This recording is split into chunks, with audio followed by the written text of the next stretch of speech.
प्रस्तुत है कमल संदेश में प्रकाशित पुण्य श्लोक अहिल्याबाई होलकर का विराट व्यक्तित्व की विशेषांक का ऑडियो संस्करण। शीर्षक है सनातन एवं सुशासन की केसरिया ध्वजा लोक माता अहिल्याबाई होलकर। आलेख है भाजपा के राष्ट्रीय प्रवक्ता श्री प्रेम शुक्ला जी का। प्रस्तुत करता है भाजपा संगवारी। ये वर्ष पुण्य श्लोक माता अहिल्याबाई होलकर की त्रिशताब्दी यानी कि 300वां साल का वर्ष है। वो एक आदर्श शासक थीं जिन्होंने न केवल सुशासन के मंत्र को धरातल पर चरितार्थ कर दिखाया, बल्कि न्याय, जनसेवा, गरीब कल्याण और सनातन धर्म की रक्षा का परचम भी लहराया। देश ही नहीं बल्कि विश्व के इतिहास में उनके जैसी कर्तव्य परायणता विरले ही मिलती हैं। उन्होंने समाज के हर वर्ग के कल्याण के लिए काम किया। एक रानी होने के बाद भी वे हमेशा सादा जीवन जिया करती थीं और पिछड़ों और कमजोरों की परवाह किया करती थीं। शादी के कुछ समय बाद एक युद्ध में उनके सिर से पति का साया छिन गया, लेकिन अकेली महिला होने के बावजूद उन्होंने न केवल अपने साम्राज्य का कुशल प्रबंधन किया, बल्कि अपनी प्रजा के कल्याण के लिए जिस दूरदर्शी सोच का परिचय देते हुए कदम उठाए, वह अपने आप में अद्वितीय है। उनका व्यक्तित्व व कृतित्व इतना महान है कि उन्हें नारी शक्ति की एक अलौकिक स्तंभ के रूप में पूजा जाता है। माता अहिल्याबाई होलकर के बाद उनके दिखाए गए रास्ते को यदि किसी ने सच्चे अर्थों में जमीन पर उतारा है तो वे केवल और केवल प्रधानमंत्री श्री नरेंद्र मोदी हैं। माता अहिल्याबाई होलकर ने एक ओर कुशल सैन्य और रणनीति प्रबंधन से अपने साम्राज्य को मुस्लिम आक्रमणकारियों से बचाया, तो दूसरी ओर विद्रोहियों एवं चोरों डाकुओं के आतंक से भी अपनी प्रजा एवं साम्राज्य की रक्षा की। उन्होंने अपने राज्य में मंदिरों, सड़कों, धर्मशालाओं, जलाशयों का बड़ी पैमाने पर निर्माण करवाया। उन्होंने रोजगार उपलब्ध कराने के लिए उद्योगों पर बल देने हेतु कई बड़े कदम उठाए। उन्होंने उद्योगों पर इस तरह नीतियां बनाई कि उनके द्वारा शुरू किया गया माहेश्वर कपड़ा उद्योग आज भी चल रहा है। ये आज भी सैकड़ों लोगों को रोजगार प्रदान किया करता है।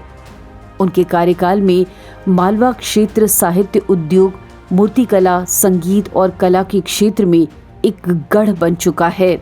मराठी कवि मोरोपंत शाहिर अनंत फड्डी और संस्कृत विद्वान खुलासी राम उनके कालखंड में ही प्रख्यात हुए। उन्होंने उत्तराधिकारी न होने की स्थिति में प्रजा को दत्तक लेने का अधिकार दिया। वो अपनी प्रजा को अपनी संतान की तरह नहीं बल्कि संतान ही माना करती थीं। उन्होंने अपने शासनकाल में कई गैर जरूरी कानूनों को समाप्त किया, किसानों का लगान कम किया, कृषि विकास के लिए कई प्रयास किए। उनकी इन नीतियों का आधुनिक भारत में अनुसरण अक्षरशः मोदी जी कर रहे हैं। माता अहिल्याबाई होलकर हर दिन अपनी प्रजा से बात किया करती थीं, उनकी समस्याएं सुनती थीं और उनका बराबर निराकरण करके देती थीं। वह आम लोगों के साथ हर पर्व मनाती थीं। उनका मानना था कि धन, प्रजा व ईश्वर की ही दी हुई धरोहर स्वरूप एक निधि है, जिसकी वह मालिक नहीं बल्कि उसके प्रजाहित में उपयोग के जिम्मेदार संरक्षक और सन्यासी हैं। वो इसी भाव से राज्य के धन का सदुपयोग किया करती थीं। उनके राज्य में जाति भेद को कोई मान्यता नहीं थी। हम इसे आज सबका साथ, सबका विकास, सबका विश्वास और सबका प्रयास की मोदी जी की नीति में देख रहे हैं। माता अहिल्याबाई होलकर की महानता का परिचय इसी बात से लगाया जा सकता है कि उनके जीवन काल में ही जनता उन्हें देवी की तरह मानने लगी थी। माता अहिल्याबाई होलकर ने अपने राज्य की सीमाओं के बाहर भारत भर के प्रसिद्ध तीर्थों और स्थानों में मंदिर बनवाए, घाट बनवाए, कुओं और बावड़ियों का निर्माण करवाया, भूखों के लिए अन्न सत्र और सदा सर्वत्र खोले, प्यासों के लिए प्याऊ बिठलाई, मंदिरों में विद्वानों की नियुक्ति की। उनके अन्न सत्र और सदावर्त में लोगों को प्रतिदिन भोजन मिलता रहता था। उन्होंने कलकत्ता से बनारस तक सड़क बनवाई, बनारस में मां अन्नपूर्णा मंदिर का निर्माण करवाया, गया में विष्णु मंदिर बनवाया। उन्होंने काशी, गया, सोमनाथ, अयोध्या, मथुरा, हरिद्वार, द्वारिका, बद्रीनाथ, रामेश्वर, जगन्नाथ, पुरी, पैठण, माहेश्वर, वृंदावन, सुपेलेश्वर, उज्जैन, पुष्कर, पंढरपुर, चिचवाड़, चिखलदा, आलमपुर, देवप्रयाग, राजापुर इत्यादि प्रसिद्ध स्थानों पर मंदिर बनवाए।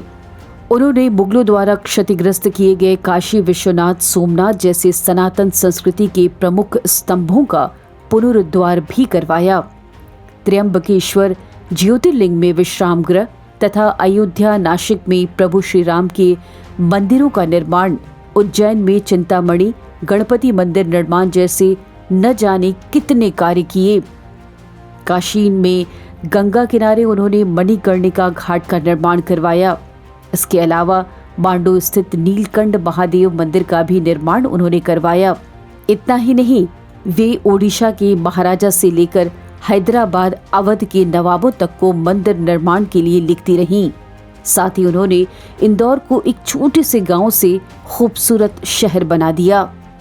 कहा यह भी जाता है कि इन सभी कार्यों के लिए वो राज्य का धन नहीं बल्कि खासगी संपत्ति मतलब राज परिवार की आधिकारिक निजी संपत्ति वो खर्च किया करती थीं। देश के कोने कोने में स्थापित आध्यात्मिक ऊर्जा के सशक्त केंद्रों को आक्रांताओं द्वारा जो बार बार पद दलित किया गया, उसके जीर्णोद्धार का कार्य लोकमाता अहिल्याबाई होलकर ने किया। इसको लेकर देश के तमाम नागरिकों, संतों, विद्वानों के मन में संशय का भाव था, क्योंकि वोट बैंक और तुष्टीकरण की नीति ने इस तरह देश की राजनीति को बंधक बना लिया था कि लोगों ने काशी विश्वनाथ धाम, अयोध्या में प्रभु श्री राम मंदिर, मथुरा में श्री कृष्ण जन्मभूमि जैसे सनातन के अलौकिक केंद्रों के पुनरुत्थान की आस जैसे छोड़ दी थी। लेकिन किसे पता था कि माता अहिल्याबाई की तरह भारत माता श्री नरेंद्र मोदी के रूप में अपने एक ऐसे पुत्र को भेजेगी जो माता अहिल्याबाई होलकर की तरह ही अपने सपनों को पूरा करेगा। आज अयोध्या में श्री राम जन्मभूमि में अपने भव्य मंदिर में रामलला भी मुस्कुरा रहे हैं। काशी विश्वनाथ की चमक भी अक्षय ऊर्जा बिखेर रही है। सोमनाथ दादा की दिव्य रूप में विराजमान है और सनातन संस्कृति के सभी केंद्र अपने दिव्यतम आभा से आज सबको अलौकिक कर रहे हैं। न्याय और शासन के प्रति माता अहिल्याबाई होलकर की प्रतिबद्धता ऐसी थी कि अपने बेटे को मृत्यु दंड देने के आदेश से भी वो नहीं झिझकी। अपने जीवन में कई चुनौतियों का सामना करने के बाद भी उन्होंने कभी हार नहीं मानी और अपनी प्रजा को सुख समृद्धि से भरा जीवन देने के लिए हमेशा लगी रहीं। यही भाव हम अपने प्रधानमंत्री श्री नरेंद्र मोदी के जीवन सूत्र में भी प्रकट रूप से देख पाते हैं।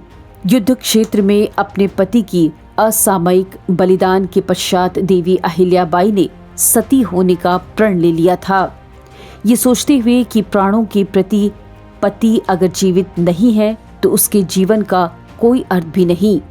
लेकिन अपने ससुर बल्हार राव जी के समझाने के बाद उन्होंने सती होने का विचार त्याग दिया और जी जान से अपनी प्रजा की सेवा का दायित्व निभाने में जुट गईं। प्रजा कल्याण के मूल मंत्र को अपने जीवन में उतार राजसी सुखों का त्याग कर दुखी, शोषित, वंचित, पीड़ित जन की सेवा को ही उन्होंने अपने जीवन का परम लक्ष्य बना लिया।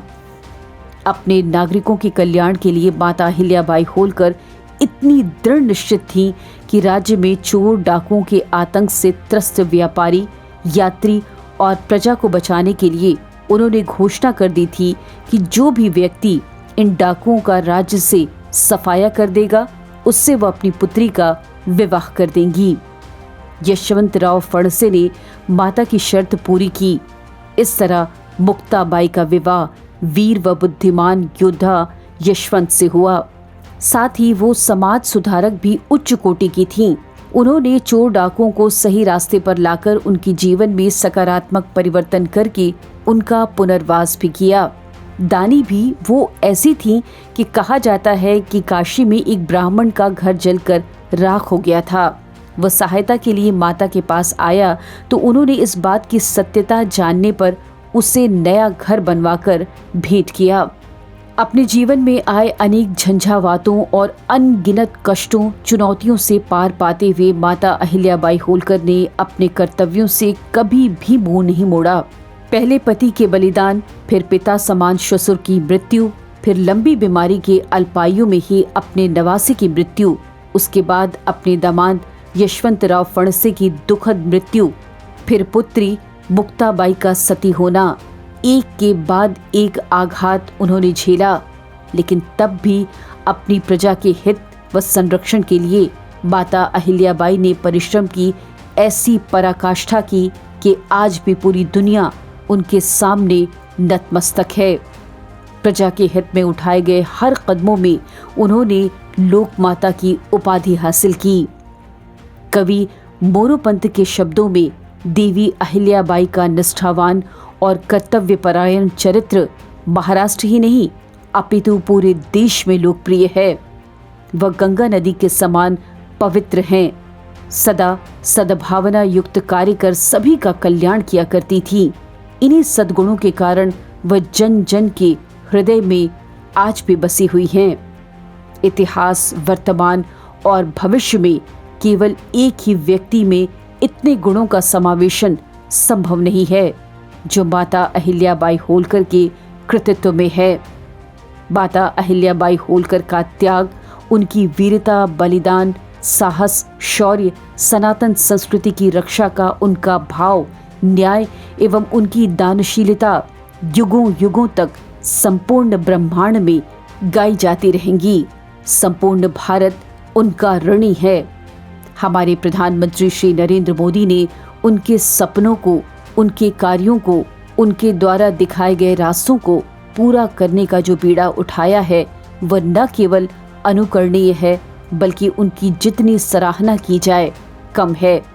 यही समय है कि हम सब एकजुट होकर प्रधानमंत्री श्री नरेंद्र मोदी के कंधों को और मजबूत करें ताकि भारतवर्ष अपने वैभवशाली और गौरवशाली स्वरूप में एक बार फिर स्थापित होकर संपूर्ण विश्व में मानव कल्याण, शांति और विश्व बंधुत्व की छटा बिखेर सके।